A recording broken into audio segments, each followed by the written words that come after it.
Para mas malinaw po, sasangguni po tayo sa isang legal expert and we have with us Attorney Domingo Igon Cayosa, former President of the Integrated Bar of the Philippines or IBP. Magandang hapon po, Attorney Cayosa. Salamat po sa oras ninyo.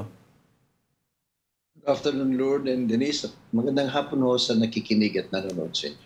Okay, sir. Okay, so kung hindi ito reversal ng acquittal daw, ano po yung dapat itawag sa nangyari sa kaso ni former Senator de Lima? Overturning, voiding, nullification, at yung may kailangan pa ho ba ng retrial?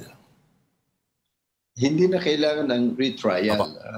But yung decision, dahil nga hindi daw ito nag-comply dun na constitutional requirement na kinakailangan bawat desisyon ng sinumang hukom sa anumang level, dapat malinaw dun sa desisyon ang mga facts and laws upon which it is based.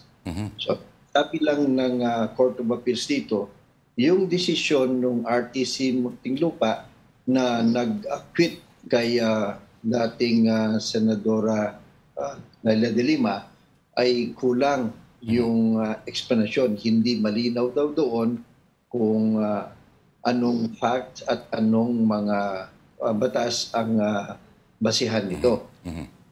So ngayon, sinabi na dahil nga hindi na comply yung constitutional requirement ng anumang desisyon, null and void daw ito. It is abuse of discretion. At balik yung kaso dun sa parehong RTC para ayusin ito ang desisyon at ilatag doon ng mas malinaw naging basihan nito, lalong-lalo na yung nakasentro kasi ito dun sa retraction ng salaysay o affidavit o testimonya na isang government official, si Ragos. Naabutan ko pa yung interview nyo kanina umaga, no? Sa program, sa channel na ito, at sabi nyo, yung recantations now are really frowned upon by the courts. So, mere articulation issue lang po ba ito at procedural, technicality, Attorney Cayosa? At marami na ho bang ganito rin ang mga nangyari dati? At ano to, magsasubmit lang ho ng bagong desisyon? Ganun? Maaari.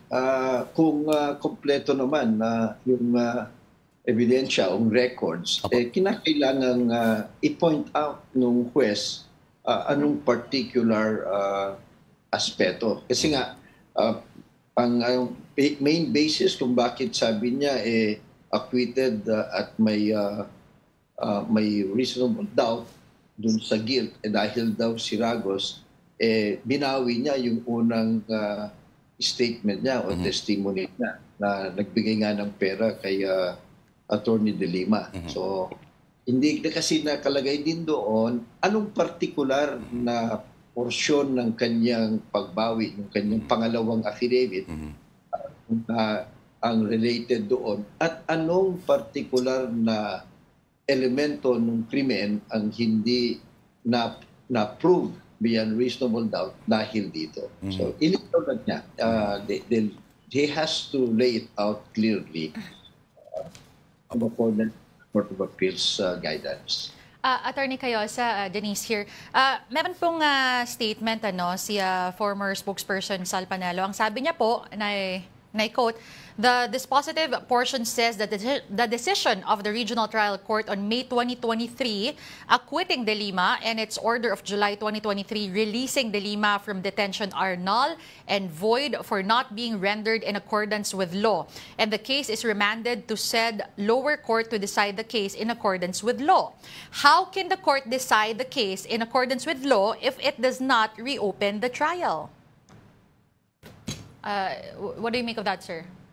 Well, what the Court of Appeals said lang naman ay hindi malinaw yung basehan. So if there's in the records, because the records, yung complete records, hindi naman yun lahat nasa desisyon eh.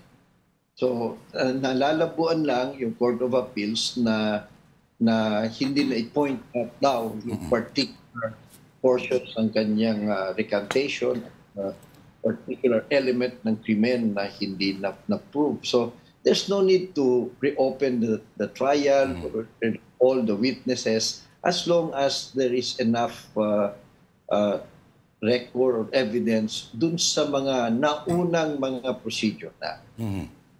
Ano po nangyayari, attorney, kapag yung na-remand yung kaso sa mas mababang korte?